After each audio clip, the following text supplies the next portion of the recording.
आज आपण बाळंतिणीची काळजी कशा पद्धतीने घेतली पाहिजे, प्रसूतीच्या वेळी म्हणजेच डिलिव्हरी पहिला 1.25 महिना बलातील हात, पाय, पायांची बोटं, त्याच्यानंतर कंबर. जर नॉर्मल डिलिव्हरी झालेली असेल तर तुम्ही लगेच अशा काही वनस्पती आपल्याला त्याच्यावरती टाकायच्या. नमस्ते, मी डॉक्टर प्राजक्ता कुलकर्णी. मी एक आयुर्वेदिक डॉक्टर आणि गर्भसंस्कार कोच आहे. आज आपण बाळंतिणीची काळजी कशा पद्धतीने घेतली पाहिजे या संदर्भातली माहिती पाहणार आहोत. बाळंतिणीचा आहार कसा असायला हवा याचे व्हिडिओज आपल्या यूट्यूब चॅनलमध्ये आहेत आणि त्याची लिंक डिस्क्रिप्शन बॉक्समध्ये दिलेली आहे. तर अवश्य ते व्हिडिओज पण तुम्ही बघून घ्या. गर्भावस्थेच्या वेळी गर्भाच्या होणाऱ्या पोषणामुळे आणि वाढीमुळे तसंच प्रसूतीच्या वेळी म्हणजेच डिलिव्हरीच्या वेळी होणारा रक्तस्राव, करावं लागणारं प्रवाहन, या सगळ्या गोष्टींमुळे स्त्रीची शक्ती खूप कमी झालेली असते. तिची शारीरिक आणि मानसिक शक्ती पण खूप कमी झालेली असते. ती खूप नाजूक झालेली असते. म्हणून या काळामध्ये तिला जो काही त्रास होतो किंवा एखादा आजार झाला तर तो कमी होणं खूप अवघड असतं किंवा तो लवकर बरा होणं अवघड असतं. म्हणून म्हणून आपल्याला सुतिकेची खूप व्यवस्थित पद्धतीने काळजी घेतली पाहिजे. प्रसूती झाल्यानंतर स्त्रीला सुतिका असं म्हटलं जातं आणि साधारणपणे पहिले 45 दिवस तिची खूप काळजी घेतली पाहिजे आणि या सगळ्या काळाला सुतिका काळ असं म्हटलं जातं आणि तिची घेण्यात येणारी काळजी, आहार कसा घेतला पाहिजे, तिचा विहार कसा असला पाहिजे, ह्या सगळ्या गोष्टीला सुतिका परिचर्या असं म्हटलं जातं. सुतिका साधारणपणे पहिले 1.25 महिन्यामध्ये आपल्याला तिला व्यवस्थित पद्धतीने आहार द्यायचा आहे, तिला व्यवस्थित शेक द्यायचा आहे, तिच्या शरीराची व्यवस्थित पद्धतीने मालिश करायची आहे. मग साधारणपणे पहिला 1.25 महिना हा खूप महत्त्वाचा पण आहे किंवा पहिले 45 दिवस खूप महत्त्वाचे आहेत. तसंच परत पाळी येईपर्यंतचा काळ किंवा पुन्हा रजोदर्शन होण्यापर्यंतचा काळापर्यंत पण आपल्याला ही सगळी काळजी घेतली तर अतिशय योग्य असते किंवा स्त्रीचं शरीर खूप दीर्घ काळापर्यंत उत्तम राहतं किंवा तिचं आरोग्य उत्तम राहतं. पण अगदीच पुन्हा रजोदर्शनापर्यंत जरी आपल्याला जमलं नाही काळजी व्यवस्थित घेणं, तर पहिले 45 दिवस तरी आपल्याला व्यवस्थित पद्धतीने काळजी घेतली पाहिजे. साधारण सकाळी उठल्यानंतर एक नाश्ता झाला, समजा साधारण आपण पेज घेतलेली आहे किंवा खीर घेतलेली आहे आणि मग त्याच्यानंतर आपण सुतिकेच्या संपूर्ण शरीराला औषधी तेलाने मसाज करायचा आहे. मग हे औषधी तेल जे असतं ते तुम्ही बला तेल वापरू शकता, नारायण तेल वापरू शकता किंवा आपण बनवत असलेलं मदर केअर ऑइल सुद्धा तुम्ही वापरू शकता. संपूर्ण अंगाला आपल्याला तेल लावायचं आहे, म्हणजे अगदी कानाच्या मध्ये सुद्धा आपल्याला तेल लावायचं आहे, तळपायांना सुद्धा आपल्याला तेल लावायचं आहे, डोक्याला सुद्धा आपल्याला तेल लावायचं आहे. डोक्याला अगदी दररोज तेल लावणं शक्य नसलं तरी आठवड्यातून कंपल्सरी 2दा तरी आपल्याला डोक्याला तेल लावणं गरजेचं आहे. तेल लावण्यापूर्वी आपल्याला ते कोमट करून घ्यायचं आहे आणि मग आपल्याला ते सगळ्या अंगाला हात, पाय, पायांची बोटं, त्याच्यानंतर कंबर, ओटीपोट, पोट, स्तन म्हणजे ब्रेस्ट, हातांची बोटं, इवन हाताच्या आणि पायाच्या बोटांच्या नखांना सुद्धा आपल्याला तेल लावणं गरजेचं आहे. संपूर्ण पाठ, मान, त्याच्यानंतर चेहरा, या सगळ्या ठिकाणी आपल्याला तेल लावणं गरजेचं आहे. तेल लावणं म्हणजे अगदी खूप सायंटिफिक मसाज यायला पाहिजे असं काहीच नाहीये. पण तुम्ही तेल शरीरामध्ये जिरेल हेच आपला तेल लावण्यामागचा उद्देश असला पाहिजे. शरीरामध्ये तयार झालेला वात कमी करण्यासाठी आणि अशक्तपणा आपल्याला भरून काढण्यासाठी तेल लावायचं आहे. निरोगी शरीर बनवण्यासाठी, सांध्यांचे आजार दूर ठेवण्यासाठी आणि पुन्हा तिची शक्ती प्रस्थापित करण्यासाठी आपल्याला तेल लावायचं आहे. जर नॉर्मल डिलिव्हरी झालेली असेल तर तुम्ही लगेच तिसऱ्या दिवसापासून तेल संपूर्ण अंगाला लावायला सुरू करू शकता. पण जर सिझेरियन सेक्शन करून डिलिव्हरी झालेली असेल, तर मग जेव्हा आपण घरी येतो आणि जेव्हा टाके व्यवस्थित पद्धतीने कोरडे निघतात आणि डॉक्टर जेव्हा आपल्याला सांगतात, की टाके व्यवस्थित आहेत, त्याच्यानंतर तुम्ही सगळ्या अंगाला तेल लावू शकता. पण त्यातही पोटाला जरासं ने सुरुवात करावी. पण हात, पाय, कंबर, मान, पाठ, चेहरा, छाती या सगळ्या ठिकाणी तुम्ही तेल अवश्य लावू शकता. मग शेक घ्यायचा जेव्हा असतो, तेव्हा सुद्धा पोट सोडून इतर सगळ्या ठिकाणी तुम्ही शेक घेऊ शकता. जे तेल लावून झाल्यानंतर मग गरम पाण्याने आपल्याला अंघोळ करायची आहे. मग पाणी जे आपण घेणार आहोत ते सोसवेल इतकंच गरम असायला हवं. खूप शेक बसेल इतकं गरम पाणी घेण्याची गरज नाहीये. मग गरम पाणीमध्ये तुम्ही चंदन पावडर घालू शकता, गुलाब पाणी घालू शकता किंवा गुलाबाच्या पाकळ्या सुद्धा तुम्ही घालू शकता. अंघोळ करत असताना आपल्याला साबण वापरायचं नाहीये, पण वेगवेगळ्या औषधी चे चूर्ण एकत्र करून बनवलेलं उटणं आपल्याला अवश्य वापरायचं आहे. याच्यासाठी तुम्ही आपल्या दवाखान्यापासून मध्ये बनवलेलं उटणं सुद्धा वापरू शकता किंवा त्रिफळा आहे, बला आहे, निर्गुंडी आहे, अशी चूर्ण एकत्र करून मग त्यांचं पावडर बनवून अशी या वनस्पतींची पावडर एकत्र करून तुम्ही याचं उटणं बनवून वापरू शकता.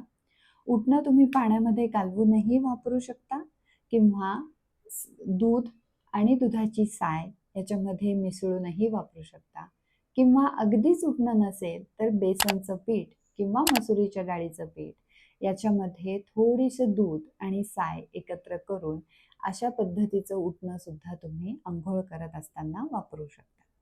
अंघोळ झाल्यानंतर आपल्याला सगळ्या अंगाला धुरी द्यायची आहे.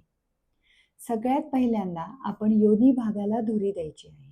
धुरी देण्यासाठी गाईच्या शेणापासून बनवलेल्या गौऱ्या किंवा कोळसे असतात, हे आपल्याला गरम करायचे आहेत आणि त्याच्यावरती ओवा, बाळांचेपा, राळ, गुग्गुळ असे काही वनस्पती, लसणाच्या पाकळ्या अशा काही वनस्पती आपल्याला त्याच्यावरती टाकायच्या आहेत आणि त्याच्यापासून निर्माण होणारा जो धूर आहे त्याच्यापासून आपल्याला सगळ्या अंगाला धुरी घ्यायची आहे किंवा शेक घ्यायचा आहे.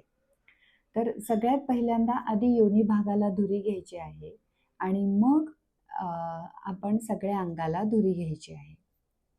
धुरी घेण्यासाठी जी बाज असते ती आपण वापरू शकतो किंवा लोखंडी कॉट असतो ज्याच्यामध्ये जाळी असते, अशा पद्धतीचा कॉट आपण वापरू शकतो.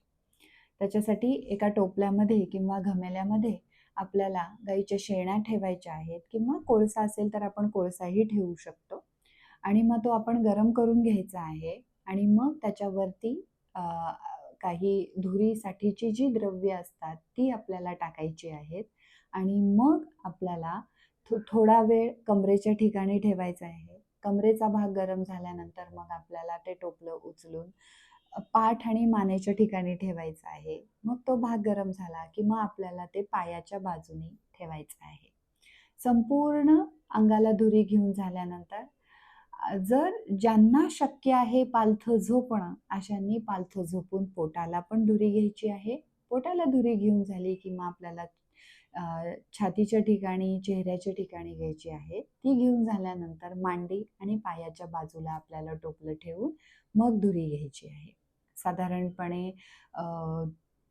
एक अर्धा तासामध्ये आपली संपूर्ण अंगाला धुरी घेऊन होऊन जाते. त्याच्यानंतर आपले तळ पाय खुर्चीवरती आपल्याला बसायचं आहे आणि मग त्या घमेल्याच्या वरती पाय ठेवून तळपायांना आणि तळहाताला सुद्धा आपल्याला अशा पद्धतीने शेक घ्यायचा आहे. हे घेऊन झाल्यानंतर एक कायम आपल्या आराम करणं जास्त गरजेचं आहे. जितका जास्त वेळ सुतिका किंवा आई आराम घेईल तेवढं जास्त चांगलं असतं. सो दिवसभरात जेव्हा जेव्हा बाळ झोपतं आहे, तेव्हा तेव्हा आपल्याला पण झोपायचं आहे, हे कायम आईने लक्षात ठेवलं पाहिजे आणि आराम घेण्याकडे जास्तीत जास्त भर दिला पाहिजे. त्याच्यानंतर तुमची समजा ज्यांना शक्य नाहीये दुरी घेणं, कोळसा पेटवणं किंवा गौऱ्या पेटवणं शक्य नाहीये, अशांनी मग ज्यांच्याकडे रूम हीटर्स असतील, असे रूम हीटर ऑन करून अ, आपली खोली उबदार ठेवली तरी सुद्धा चालणार आहे. पण डायरेक्ट पंख्याखाली बसणं किंवा डायरेक्ट एसीमध्ये बसणं ह्या गोष्टी तरी आपल्याला पूर्णपणे टाळायच्या आहेत.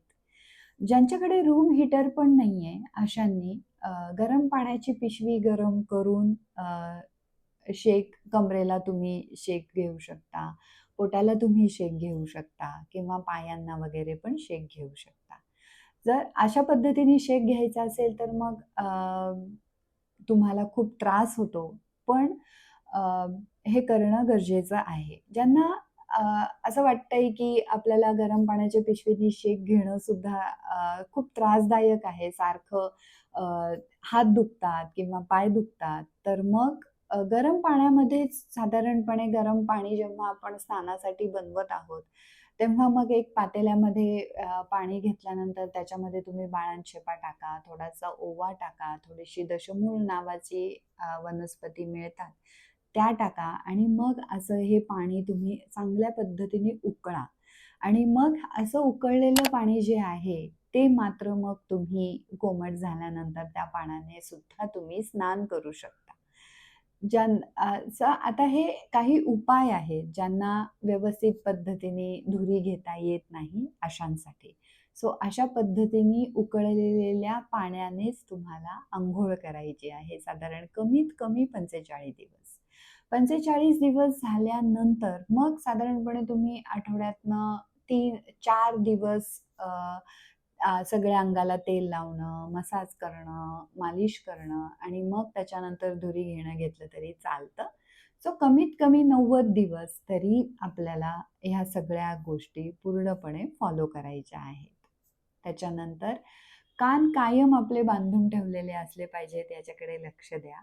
जर समजा पावसाळ्यामध्ये डिलिव्हरी झालेली आहे आणि हिवाळ्यामध्ये डिलिव्हरी झालेली आहे, अशा स्त्रियांनी तरी कायम कानावरती स्कार्फ लावून कान बंद ठेवणं गरजेचं आहे किंवा कानामध्ये कॉटनचे स्वॅब बनवून कानामध्ये ठेवून दिवसभर ते ठेवणं गरजेचं आहे. त्याच्यानंतर रात्रीचं जागरण होणं तर हे क्रमप्राप्त आहे, कारण बाळ उठणार आहे, ते रडणार आहे, त्याला आपल्याला पाजायचं आहे. त्याच्यामुळे आपली जागरण होणं तर स्वाभाविकच आहे. पण आरामही तितकाच आपल्याला करायचा आहे. त्याच्यामुळे आराम आपला पूर्णपणे होईल याच्याकडे लक्ष द्यायचं आहे. साधारण शेक घेऊन झाला आणि नाश्ता झाला, की आपल्याला पोटपट्टा बांधायचा आहे. पोटपट्टा आपण फक्त अंघोळीच्या वेळी काढून ठेवणार आहोत. सो वेल्क्रोचे असे खूप चांगले पोटपट्टे बाजारामध्ये अवेलेबल आहेत. सो तुम्ही पोटपट्टा घ्यायला स्वतः गेलेलं जास्त बरं आहे. तुमच्या साईजला किती तो टाईट बसतो आहे, तुमच्या साईजनुसार पोटपट्टा तुम्ही निवडू शकता. सो जसे कमरेचे पट्टे असतात तशाच पद्धतीचे पोटपट्टे मिळतात. तर रोज आपल्याला दिवसभर पोटपट्टा बांधून ठेवणं गरजेचं आहे.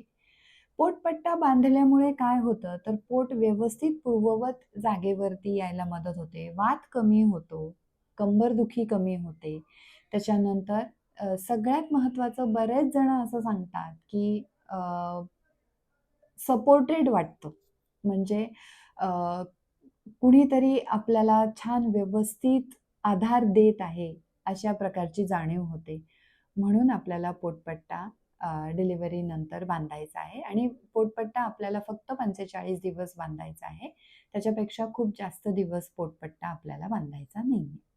सो ह्या सगळ्या त्याच्यानंतर पाणी जे प्यायचंय ते आपल्याला दिवसभर गरम किंवा कोमटच पाणी प्यायचंय. उकळलेलंच पाणी प्यायचं आहे आणि आहारही खूप व्यवस्थित घ्यायचा आहे.